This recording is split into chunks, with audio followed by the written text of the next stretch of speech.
108 પાર્શ્વનાથમાંથી 12મા સ્તંભન Parshvanath. 5 ફણાથી પરવરેલા સપ્તફણા પરીકરયુક્ત 8 inch ઊંચા અને 6 inch પહોળા કૃષ્ણ વર્ણના શ્રી સ્તંભન પાર્શ્વનાથ ભગવાન પ્રબલ પ્રભાવ અને ઉજ્જવલ ઇતિહાસ છે. શ્રી સ્તંભન પાર્શ્વનાથ પ્રભુની પ્રતિમા નીલમ રત્નના છે. આ પ્રતિમાજીનો પણ ભવ્ય ઇતિહાસ છે.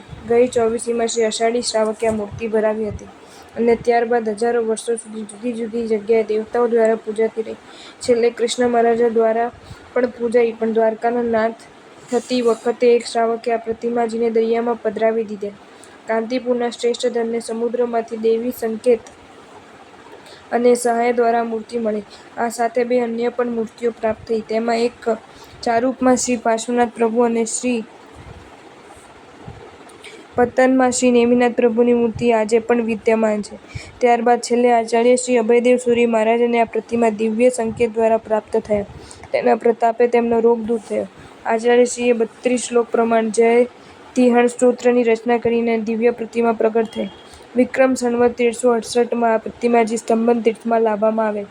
વિક્રમ સંવત 1955માં આચાર્ય ભગવાન શ્રી વિજય નેમિસુરીશ્વરજી મહારાજા દ્વારા પુનઃ પ્રતિષ્ઠિત કરવામાં આવી.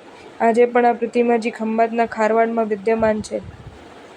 ગત ચોવીસીના નેમિનાથ પ્રભુના શાસનમાં અષાઢી શ્રાવકે ભરાવેલ શ્રીરામથી પૂજાયેલ અને 9 અંગી ટીકાકાર અભયદેવ સુરી મહાસાહેબના કોઢ રોગને દૂર કરનાર નીલમ રત્નના આ પ્રતિમાજી ખૂબ જ પ્રભાવિક છે અને બહુમૂલ્ય છે. અતિથિ ચોવીસી તણા નેમિ પ્રભુ ઉપદેશજી. અષાઢી શ્રાવક પૂજતા નીલમ તણા પ્રભુ પાર્શ્વજી. નાગાર્જુનને 8મા બળદેવજી પણ પૂજતા. શ્રી સ્તંભન પ્રભુ પાર્શ્વને ભાવે કરું વંદના. જો તમને આ વિડીયો ગમ્યો હોય તો આ વિડીયોને લાઇક કરો અને શેર કરો અને આવા જ નવા વિડીયો જોવા માટે જૈન ફેક્ટ્સ એન્ડ સ્ટોરીઝની ચેનલને સબસ્ક્રાઇબ કરો. ધન્યવાદ.